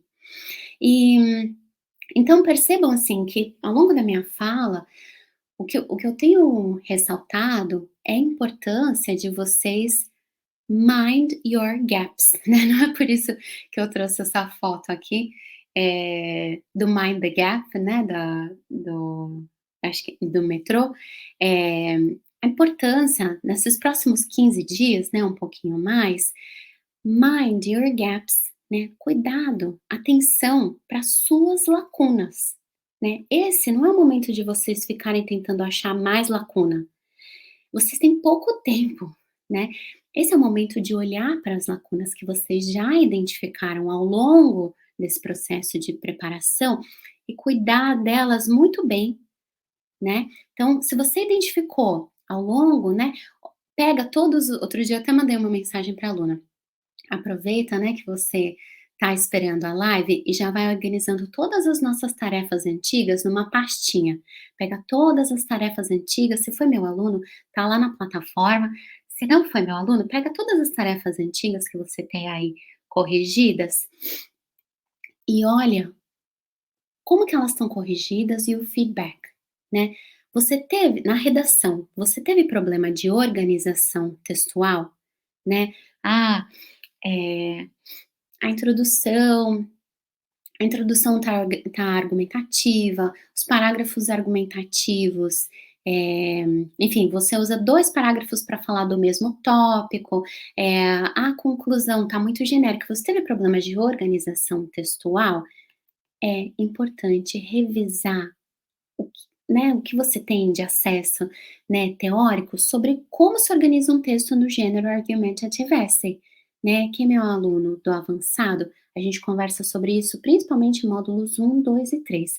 Alunos do Step by Step, a gente conversa a partir da aula 18, né, na sessão Language. Então, percebeu que eu estou falando, olha, tem um problema de organização aqui, as topic sentences não estão claras. É preciso retomar e entender por que que não está de acordo com a convenção, né. Percebam os gaps que a gente já foi identificando, né, para vocês saberem exatamente o que precisa melhorar. Você teve problemas com temas, né, de redação.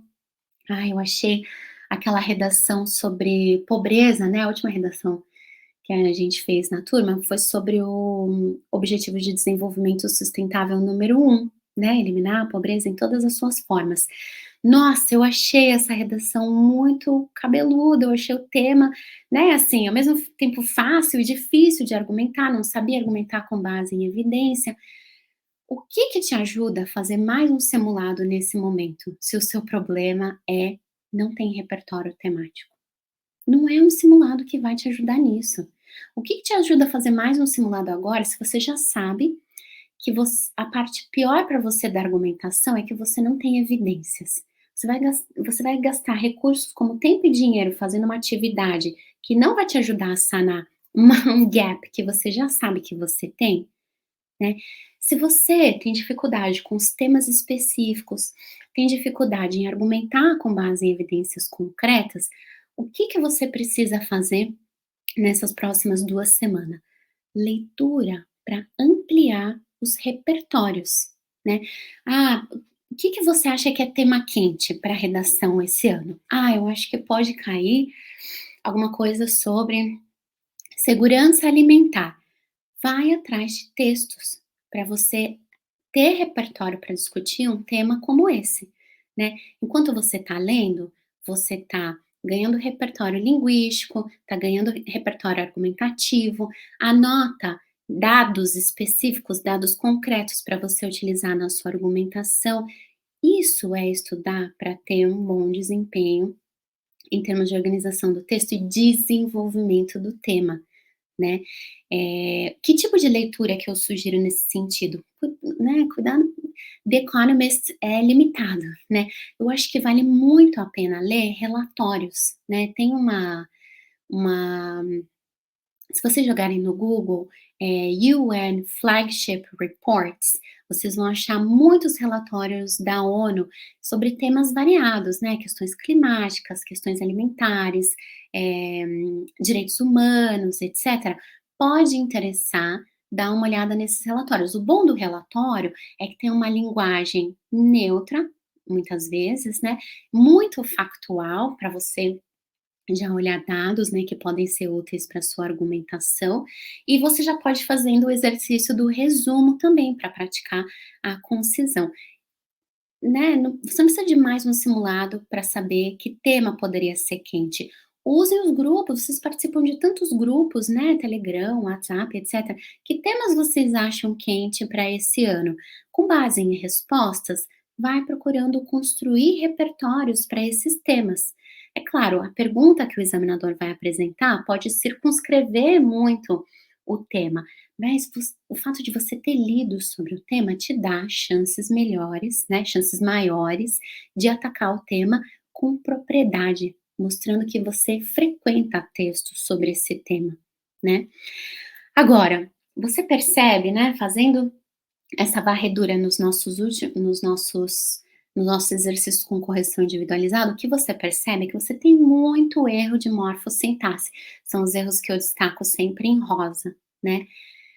Adianta fazer mais simulado para tirar erro de morfossintaxe? Não. Se o erro tá ali, né, já tá identificado para você, como que você limpa esses erros, né? Essa é uma expressão também que eu ouço muito: "Ah, professora, eu queria fazer mais uns simulados para limpar os erros". Eh, a questão aqui é, você já sabe que você tem esse gap. Como que você vai atacar o gap? É muito importante você entender como que funciona aquele tópico gramatical com o que você que tá te levando a erro, né. Então o que eu sugiro nesse sentido é revisar as unidades indicadas nos arquivos de feedback. Então: "Ai, professora, eu tenho muito erro de artigo", tá lá indicado no feedback, módulo 2, módulo 3, do step by step, né, unidade 10, unidade 22. Eu tenho muito erro de tempos verbais, né, present perfect, past perfect, simple past, tá lá indicado no feedback, tem que revisar, unidade 14, enfim. No feedback, tem exatamente aquilo que você precisa revisar. Faça essa varredura nas tarefas antigas para ver o que está sobrando de lacuna para você resolver, né, e resolva antes de chegar na prova.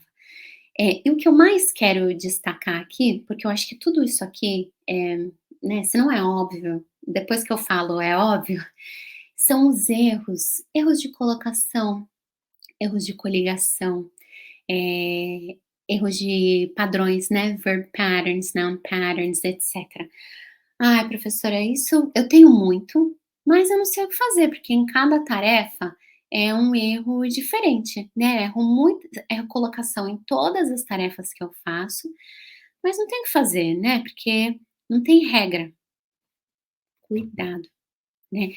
Os estudos de vocabulário são muito deixados de lado por causa disso, né. O vocabulário não tem uma regra, né. A gramática é organizadinha, né, todo mundo pensa, gramática organizadinha, eu consigo sistematizar os estudos, e não sistematiza estudos de vocabulário e erros de vocabulário. E aí o que acontece? Toda lição, né, com exercício ou simulado, tem erro de colocação, coligação, por quê? Porque não está sistematizando, né. Quando tem muito erro de colocação, coligação, patterns, etcétera, o que que a sua tarefa está gritando para você? Precisa desenvolver a competência fraseológica, né. São erros variados? Sim, todos eles apontando para a mesma coisa, competência fraseológica, né, tem que aprender a combinar palavras em língua inglesa, né. Então, o que eu sugiro nesse caso é reforçar os estudos no banco de palavras, né. Eu vou dar um exemplo aqui, eu sei que a gente já passou aqui um pouco do meu horário, mas eu acho que o exemplo ajuda a tornar a minha fala mais persuasiva, né. Veja como o exemplo de fato ajuda na persuasão, né. Eu quero mostrar para vocês, vamos supor que vocês estão olhando os exercícios de correção individualizada, né, que já passaram, e vocês estão pensando: "Como eu vou anotar isso no banco de palavras?", né. Então, eh, sei lá, eu errei alguma coisa, eu percebo que não é gramática, mas como que eu vou, né, anotar isso no meu banco de palavras? Como eu vou fazer essa sistematização? Então eu vou mostrar para vocês alguns erros do meu corpus, de compositions, né. Compositions foram escritas na prova de 2021, prova de 2022. Eu tenho 240 provas dentro desse corpus. E eu quero começar mostrando para vocês erros com a palavra approach. Ah, professora, mas aí é muito básico, né? Approach. Todo mundo conhece approach.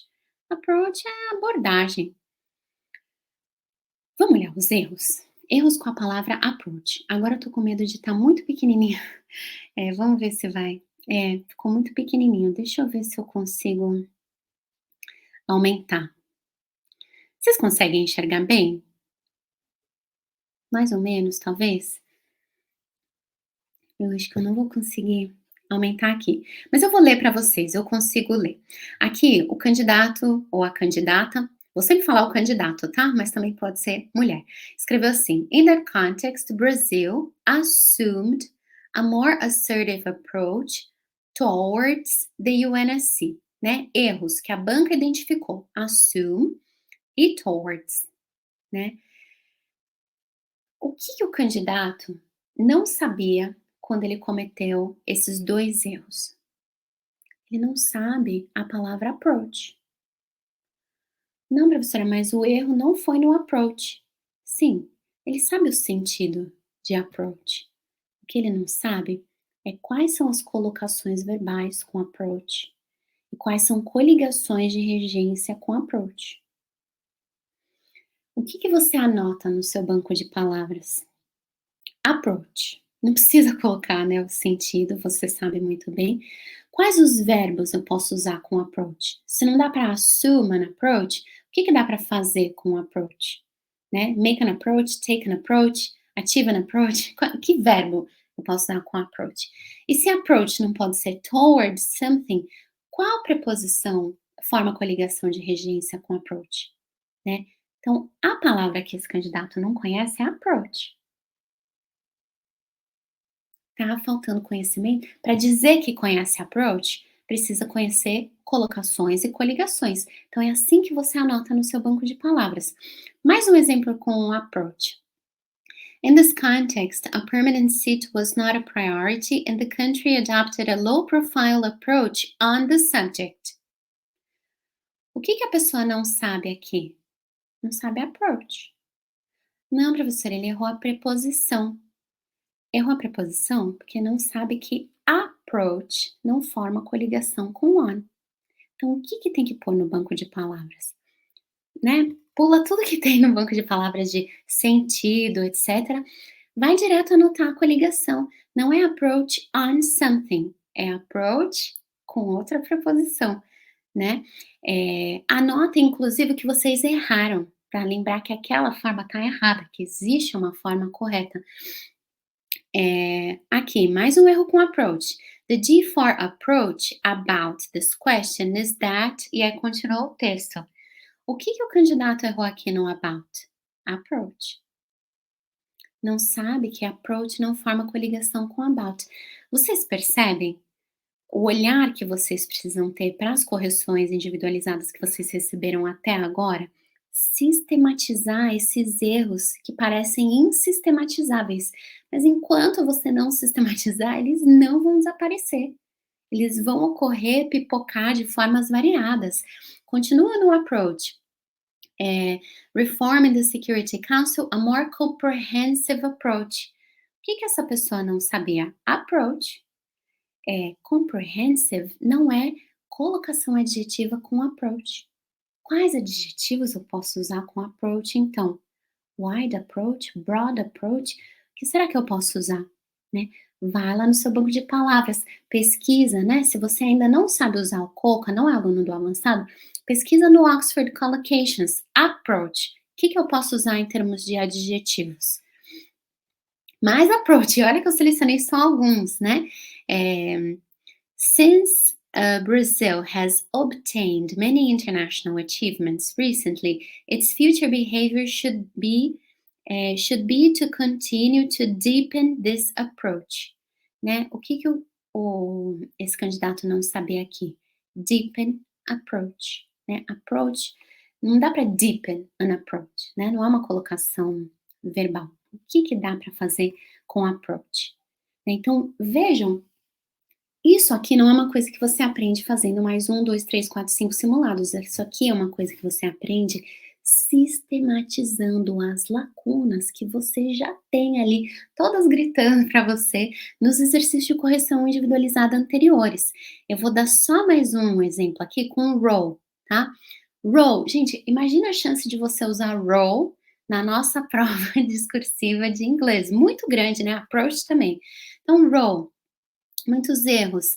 Since the 90s, Brazil has projected itself as a country that was ready to play a bigger role on world affairs. Role on something. O que que a pessoa não sabe aqui? Role. Não sabe que role não forma coligação com on. O que que anota no banco de palavras? Role. E anota a coligação correta com base no Coca, no Oxford, enfim, nos nossos recursos. Aqui, nonetheless, as negotiations for a reform appear to be on a deadlock, the country should endeavor to showcase its role during the next term. O que que a pessoa não sabe aqui no showcase? Não sabe role. Não sabe que showcase não é colocado frequente com role. Mesma coisa aqui. Ever since the end of military rule, Brazil embraced its natural role. O que que a pessoa não sabe aqui? Não forma colocação com role, né. Enfim, tem muitos exemplos para mostrar, pouco tempo, ia mostrar até de policy também, muitos aqui. O que que eu quero enfatizar? A importância de vocês sistematizarem esses estudos das lacunas que vocês já têm aí todas identificadas nas tarefas que a gente já tem de correção individualizada, né? Sistematizar e estudar quais são as colocações, quais são as coligações. O que que eu acho mais, né? Como a gente tem pouco tempo, né? Temos só 2 semanas para fazer tudo isso que a gente está comentando aqui, né? O que que eu acho que precisa ter mais enfoque da sua parte nesses estudos de vocabulário? Os substantivos, com certeza, né? Approach, role, policy, né? Principalmente os substantivos de alta frequência, né? Não estou falando nenhum substantivo de baixíssima frequência, igual esses que caem na primeira fase, né? Nos itens de vocabulário. O que vocês erram, normalmente, é achar que porque vocês sabem o que quer dizer approach, vocês sabem usar approach em termos de colocação, em termos de coligação, né. E os substantivos são, de longe, as palavras que existem em mais frequência no texto de vocês, né. Trouxe só aqui alguns dados para vocês verem desse meu corpus. A maior parte das palavras desse corpus de composition são substantivos, né, se vocês compararem com verbos, adjetivos, advérbios, preposições também tem bastante, né. Eh, Substantivos. Então, nas próximas semanas, atentem. O que que vocês erraram de vocabulário, né, nas tarefas que a gente já fez até agora? O que que dá para sistematizar? Né, errou ali, "Ah, eu errei esse verbo, por que que eu errei esse verbo? Ah, porque não forma colocação com tal palavra". Anota no banco de palavras, revisa, né, principalmente com foco nos substantivos, é o que eu sugiro para esse momento de pouco tempo de preparação, né. Então, vejam que, eh na minha fala, o que eu estou reforçando é a importância de mind your gaps, né? Prestar atenção nas lacunas que você já sabe que você tem. Eu reforço essa fala agora no final, estou concluindo, porque nesse período do ano vocês são bombardeados, né? Até falei isso nos meus grupos essa semana, né? Vocês são bombardeados de ofertas de simulação, né? E não, eu não tenho nada contra simulação, eu inclusive ofereço simulado, eu não ofereço em formato intensivo, né? E às vezes eu acho que vocês ficam com essa impressão de que se vocês não estão simulando, vocês não estão estudando para a segunda fase, né, principalmente agora, né, eu acho que eu vou para a segunda fase e tal. E às vezes contratam, sei lá quantos simulados, eu eu convido vocês a pensar, o que que o simulado resolve em termos linguísticos, as demandas que vocês têm, né, que eu acho que muita gente contrata simulado pensando: "Ah, vou fazer simulado porque eu quero aumentar minha nota". Como ele vai te ajudar a aumentar a sua nota? O que que você está querendo trabalhar naquele simulado? Ele vai te ajudar a eliminar erro de morfossintaxe? É ele o instrumento que vai ajudar a eliminar erro de morfossintaxe? É ele o instrumento que vai te ajudar a tornar sua escrita mais idiomática, né, a eliminar esses erros de colocação, de coligação, é ele um instrumento que vai aumentar o seu repertório temático, seu repertório argumentativo com base em evidências concretas, né. Pense, convido vocês a pensar sobre isso. Pouco tempo que vocês têm para a nossa prova agora do dia 17. Qual é o melhor uso que vocês podem fazer desse tempo, considerando as lacunas que vocês já sabem que vocês têm, né? E considerando tudo aquilo que eu falei também sobre a prova, como que o construto da prova foi operacionalizado no ano passado, né? Na tarefa da tradução, eh, os erros são de língua portuguesa, tarefa da versão, muito erro de equivalência gramatical, tarefa do resumo, muita gente tentando escrever todas as 50 linhas e errando muito no caminho e perdendo tempo, se atrapalhando nas outras tarefas. Tarefa da redação, muito cuidado aí com a nota 1C, né, capacidade de análise e reflexão. Então, terminando aqui a minha fala nessa live, chamando vocês para refletir sobre isso, né, o que resolve as lacunas de vocês nesse momento. Olhem para as lacunas que vocês já sabem que vocês têm e pensem o que vai resolver e como que eu vou abordar essa prova, em termos de estratégia, considerando quem eu sou como candidato, né, as lacunas que eu tenho, como que eu vou evitar mostrar as lacunas para o examinador, para que eu consiga potencializar, digamos, né, a minha nota com base naquilo que eu sei que eu consigo fazer, que eu sei que eu ainda não consigo fazer tão bem, tá? Esse é o convite que eu faço. Eu vou dar uma olhada aqui nas perguntas, eh, deixa eu dar uma olhada aqui. Ah, sim, o Pedro falou, CACD 2017 tinha uma série de onomatopeias de pássaros e teve um corajoso que traduziu todo tipo de som e a banca aceitou numa boa. Sim, Pedro, também me lembro muito bem desse ano, né, que era, acho que era um texto sobre iquitos, que falava enfim, sons de animais, né, as vozes dos animais, e aí alguém traduziu todas aquelas vozes como faziam todos os tipos de som, e a banca aceitou. Então, um monte de gente quebrando a cabeça para traduzir palavrinha por palavrinha, e essa pessoa teve uma solução de tradução que, né, eh, dava um jeito de manter o sentido do texto-fonte sem se preocupar com o vocabulário necessariamente, né. Pedro também falou que a vírgula era opcional. Pedro, eu não discordo de você, mas o que é importante a gente lembrar é que a gramática normativa não é um consenso, né, não é um grupo de linguistas que se unem e aí faz um consenso sobre como a língua portuguesa, né, que no caso deveria ser. Então, o que a gente precisa observar é que na nossa prova a postura é muito prescritivista, tanto quando corrige inglês, quando corrige português, né. Então, se é opcional, isso é opcional no entendimento de todos, né, tomem esse tipo de cuidado, né. Se eu precisasse entrar com um recurso contra uma correção da banca, eu sei a quem recorrer, qual autoridade eu vou usar para falar que eu não usei a vírgula aqui, né. Muito pensem também a partir da lógica dos recursos, né. "Professora, a senhora vai disponibilizar vagas de intensivo de segunda fase?" Não, trabalho só com os cursos extensivos, aliás, continuamos, né, com os extensivos e com as turmas de simulação que eu vou abrindo, normalmente, periodicamente, tem uma turma que está terminando agora, corrigindo os últimos simulados. Eh, Pedro falou que tem dificuldade com manter a estrutura e é acima do nível das palavras. Pedro, foco nas equivalências gramaticais, né, normalmente tiram muitos pontos dos candidatos. Professora, como calcular que não estamos escrevendo os menos de 35% da extensão do texto?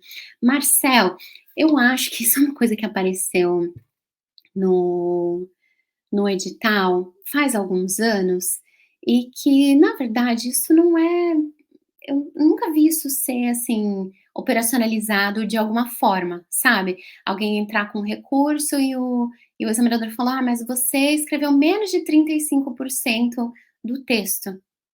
Eh, Nunca vi isso ser operacionalizado, eu não acho que isso é um limite mínimo, né, com assim, de fato enforced, né, na nossa prova. Acho que é uma coisa que apareceu e ficou, ali.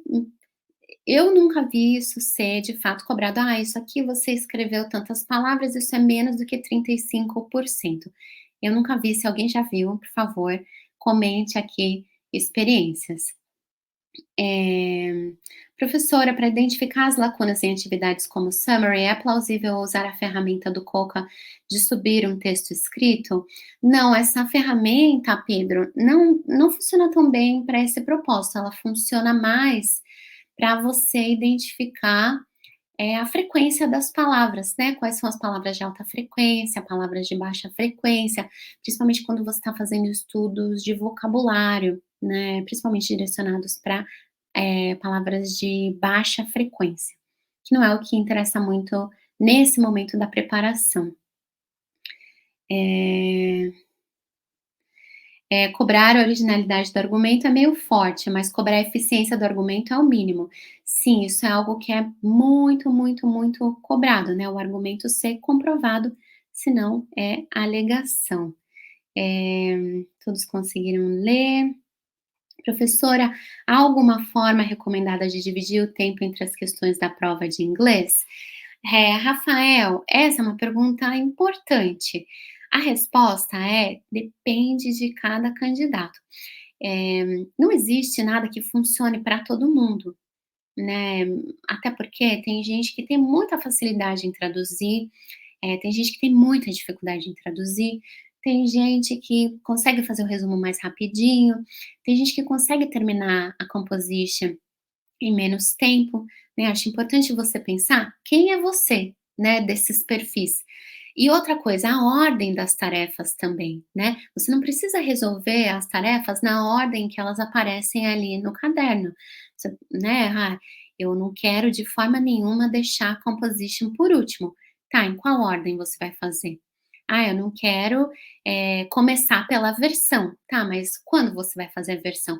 É bom pensar nisso, antes de fazer a prova. Talvez na hora da prova você mude de ideia, mas é bom refletir um pouquinho sobre isso antes. Agora, em termos de tempo, né, se a composition vale 50% da nota, eu acho que 2 horas e meia seria um bom tempo aí para a nossa composition. Vamos pensar, metade da prova. Até porque você tem mais 2 horas e meia para resolver 3 tarefas, né, o resumo, que é aquela tarefa que normalmente leva um tempo, né, cerca de 1 hora e 15, às vezes 1 hora e meia, e ainda tem, mais o tempo das 2 traduções, né, a tradução para a língua inglesa costuma levar um bom tempo também. Então, divida o tempo das tarefas pensando, né, quanto tempo você quer gastar em cada uma, e a mais importante, sem dúvida nenhuma, é a composition, né. E eu tenho muitos candidatos que falam que se for para deixar alguma coisa, incompleta, para deixar a versão, né, porque a versão de fato é uma tarefa que normalmente você tem muitos erros, né, então, enfim, muitos candidatos falam que fazem isso, eu até acho que faz sentido, né, a chance que você tem de perder ponto completando tudo é muito grande, então talvez seja bom deixar por último mesmo, né. E, sobre a ordem das tarefas que eu estava falando, talvez você não queira começar pela composition, já que é uma tarefa tão importante, talvez você queira começar esquentando por alguma outra tarefa, mas uma coisa que eu não acho aconselhável é deixar a composition por último, tá? Muito cuidado, porque é a tarefa que mais vale pontos, né? Então deixar por último é assumir um risco muito grande, na minha opinião. Se eu recomendo rascunho para todas as tarefas. No mundo ideal, rascunho para todas as tarefas, né? Por que rascunho? Porque além de você planejar o texto, você edita o texto no rascunho, ou seja, não faz rasura na folha oficial, né? Agora, no mundo real, quantos conseguem fazer rascunho de todas as tarefas, né? Então, eu preciso pensar se isso funciona para você, né? Fazer rascunho de todas as tarefas. Uma tarefa que eu acho muito importante tentar fazer o rascunho é a composition, né? Porque é um texto longo, tem essa questão das rasuras, né? Então, se você conseguir fazer de todas as tarefas, maravilhoso. Se não conseguir fazer de todas as tarefas, eu acho importante tentar fazer o da composition, justamente porque a gente tem agora essa questão bem comprovada ali no edital das rasuras, né, as rasuras, sobrescritas, né, você tentar editar o texto ali na folha oficial, leva à perda de pontos de CGPL, né, então eu acho que o ideal, real, seria fazer o rascunho da composition. Gente, eu sei que daria para falar muito mais. Teve gente que falou: "Por favor, professora, mais 2 horas de live, mais 1 hora de live, por favor". Não, ninguém mais aguenta me ouvir. Eu espero que tenha sido uma live proveitosa, que tenha levado a boas reflexões, né, nesse momento que eu sei que é um momento de angústia, de ansiedade, né, espero que tenha levado alguma luz sobre o que é possível fazer em tão pouco tempo.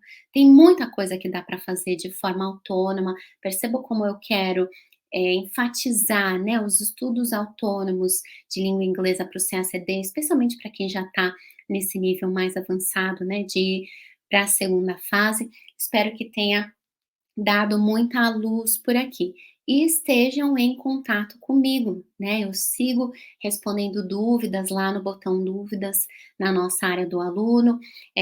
Se você não tem mais acesso a curso e, portanto, não consegue mandar dúvida, manda dúvida para mim lá pela plataforma mesmo, no Fale Conosco. Tudo vem para a mesma caixa de entrada, a minha caixa de entrada. Não deixe de tirar dúvidas nesse período. Tá mexendo nos arquivos de feedback anteriores e ficou com alguma dúvida, alguma correção que eu fiz, alguma colocação que eu fiz, não entendeu? Falem comigo, não estudem sozinhos, né? Estudem comigo, tá? Tô 100% à disposição. Quero agradecer muito a todo mundo que ficou aqui comigo. Foi um prazer estar com vocês essa noite e quero desejar para vocês bons estudos agora na reta final e muito boa prova no dia 17. Um abração para vocês, uma boa noite. Tchau, queridos, boa noite. Tchau, Laura, Getúlio, Elô, Mabel, todo mundo, boa noite. Tchau, tchau, boa noite.